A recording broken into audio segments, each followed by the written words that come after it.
അസ്സലാമു അലൈക്കും. നമ്മൾ എത്തിയിട്ടുള്ളത് തമിഴ്നാട്ടിൽ സത്യമംഗലം, അതായത് ഒരു കാലത്ത് വീരപ്പൻ കിടകിട വിറപ്പിച്ചിരുന്ന സത്യമംഗലം കാട്ടിലൂടെ പോയിട്ടുള്ള ഒരു വാഴത്തോട്ടത്തിൽ എത്തിയിട്ടുള്ളൂ കേട്ടോ. ഇത് നമ്മുടെ കരിപ്പൂർ വഴി നമ്മുടെ എല്ലാ GCCയിലേക്കും പഴങ്ങൾ കയറ്റിവിടുന്ന ഒരു കമ്പനിയുടെ ഒരു വാഴത്തോട്ടത്തിൽ എത്തിയിട്ടുള്ളത്. അത് ഈ നിലത്ത് വീണ് കിടക്കുന്ന പഴങ്ങളൊന്നും എടുക്കില്ല, അതായത് അതൊക്കെ ഒഴിവാക്കും ഇവർ. അതായത് ഇവർ നല്ല നല്ല പഴങ്ങൾ നോക്കി ഈ ബോക്സിലാക്കിയിട്ട് നമ്മുടെ കരിപ്പൂർ എയർപോർട്ട് പോയി എല്ലാ GCCയിലേക്കും കൊണ്ടുപോകുന്ന പഴങ്ങളാണ്. നേന്ത്രവായാണത്.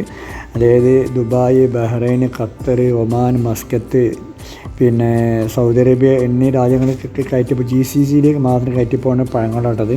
ഇതിൻ്റെ ഈ പഴത്തിൻ്റെ ഗുണമേന്മ എന്ന് പറഞ്ഞാൽ ഇതിന് ഒന്ന് രണ്ട് ആൾക്കാർ, ഇതിന് മെയിൻ ആൾക്കാർ വന്ന് വാഴത്തോട്ടത്തിൽ വാഴൻ്റെ ഗുണമേന്മ നല്ല ഉറപ്പ് വരുത്തിയതിന് ശേഷം മാത്രമാണ് ഇവർ ഈ പഴങ്ങൾ ഓക്കെ അടിക്കുള്ളൂ കേട്ടോ. എന്നതിന് ശേഷമാണ് ഇവർ പഴം കൊല വെട്ടിയിട്ട് ഓരോ പടലായിട്ട് ഓരോ ബോക്സിലാക്കിയിട്ട് കയറ്റി വിടുന്നത്. അതായത് ഇവരൊരു ചുരുങ്ങിയതൊരു 10-15 വർഷത്തെ എക്സ്പീരിയൻസ് ഉള്ള ആളുകളാട്ടോ ഇത് എക്സ്പോർട്ട് ചെയ്യണത്. ഇതിൻ്റെ ഡ്രൈവറാണ് നമ്മളെ സുഹൃത്താണ്. മൂപ്പരും തന്നെ 15 വർഷത്തോളം ഇവരെ കമ്പനിയിൽ ഡ്രൈവറായിട്ട് പോകണം, മാഷാഅല്ലാഹ്. അപ്പോൾ എല്ലാം കൊണ്ടും സർവീസ് കൊണ്ടും ഇവർ ചെയ്യുന്ന ജോലിയായാലും ഇവരെടുക്കുന്ന പ്രൊഡക്റ്റ് എന്നാണ് ഉദ്ദേശിച്ചത് പഴത്തിൻ്റെ ആയാലും തന്നെ നല്ല ഗുണമേന്മയുള്ള പഴങ്ങൾ നോക്കിയിട്ടാണ് ഇവരെടുക്കൽ തന്നെ. അങ്ങനെ ഇവർക്ക് രണ്ട് ഭാഗം, ഒന്ന് തമിഴ്നാട് പിന്നെ കർണാടകയാണ്. അതായത് തമിഴ്നാട്ടിലെ ഭാഗങ്ങൾ ഇത് സീസൺ കഴിഞ്ഞാൽ പിന്നെ ഇവർ നേരെ കർണാടകയിലാണ് പോകുന്നത് കേട്ടോ. അപ്പോൾ നമ്മുടെ സുഹൃത്ത് ബാപ്പു എന്ന് അറിയപ്പെടുന്ന ഷിഹാബാണ് ഇത് ഡ്രൈവറുള്ളത്. അപ്പോൾ മൂപ്പര് ഇത് 15 വർഷത്തോളം ഇതിൽ ജോലി ചെയ്യുന്നു ഡ്രൈവറായിട്ട്. പിന്നെ മൂപ്പരെ മുതലന്മാരാണെന്നുണ്ടെങ്കിൽ ഇവരെ വാഴത്തോട്ടത്തിൽ വന്ന് വായൻ്റെ ഇതിൻ്റെയൊക്കെ ശരിക്കുള്ള ഗുണമേന്മ ഉറപ്പ് വരുത്തിയതിന് ശേഷം മാത്രമാണ് ഈ വായ ഇവർ ഓക്കെ അടിക്കുള്ളൂ. ഇതിന് ശേഷം ഇവർ സാധനം വെട്ടിയിട്ട് അന്നാന്ന് ബോക്സ് ഡെയിലി വരും. അതായത് ഇന്ന് രാത്രി പോയി കഴിഞ്ഞാൽ മറ്റന്നാൾ രാത്രി അധികം ഇവിടെ എത്തും. രാവിലെയാണ് എത്തൽ കേട്ടോ.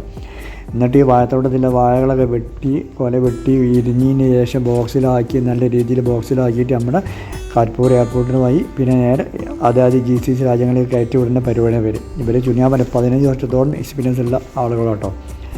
അപ്പോൾ ഞങ്ങൾ ഈ വീഡിയോ ആദ്യമായിട്ട് കാണുന്നവരൊക്കെ അതിനെ സബ്സ്ക്രൈബ് ചെയ്യാൻ മറക്കണ്ട. ഈ വായൻ്റെ ഇതിനെ ഗുണമേന്മ നോക്കുകയാണ്. എന്താണ് നേന്ത്രവായാണത്.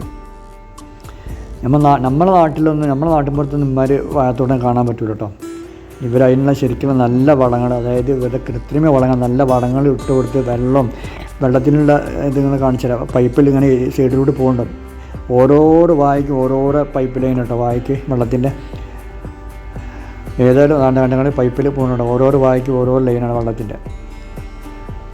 അപ്പോൾ നല്ല വളങ്ങളും നല്ല വെള്ളം കൊടുത്ത് ഉണ്ടാക്കി വരുന്ന വാഴത്തോട്ടത്തിൽ നിന്നുള്ള കൊലകൾ മാത്രമാണ് ഇവരെടുക്കൽ കേട്ടോ. അതേ വലിയ ലൈൻ ഉണ്ടെങ്കിൽ ഇതിൽ ഇങ്ങനെ സപ്ലൈ ഇങ്ങനെ പോലുള്ള പൈപ്പിൻ്റെ ലൈൻ ഉണ്ടില്ല.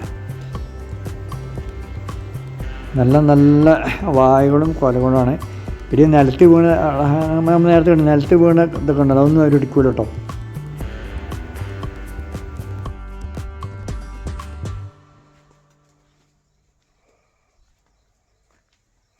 അപ്പോൾ നമുക്കിവിടെ വീഡിയോ വൈൻഡപ്പ് ചെയ്യും കേട്ടോ.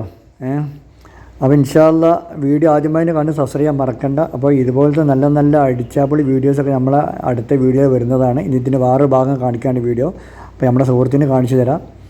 അപ്പോൾ അവിടെ വീഡിയോ വൈൻഡപ്പ് ചെയ്യാണ്. അപ്പോൾ മറക്കണ്ട, സബ്സ്ക്രൈബ് ചെയ്തോളി, ലൈക്ക് ചെയ്ത് കമൻറ്റ് ചെയ്ത് അഭിപ്രായങ്ങൾ അറിയിച്ചോളി.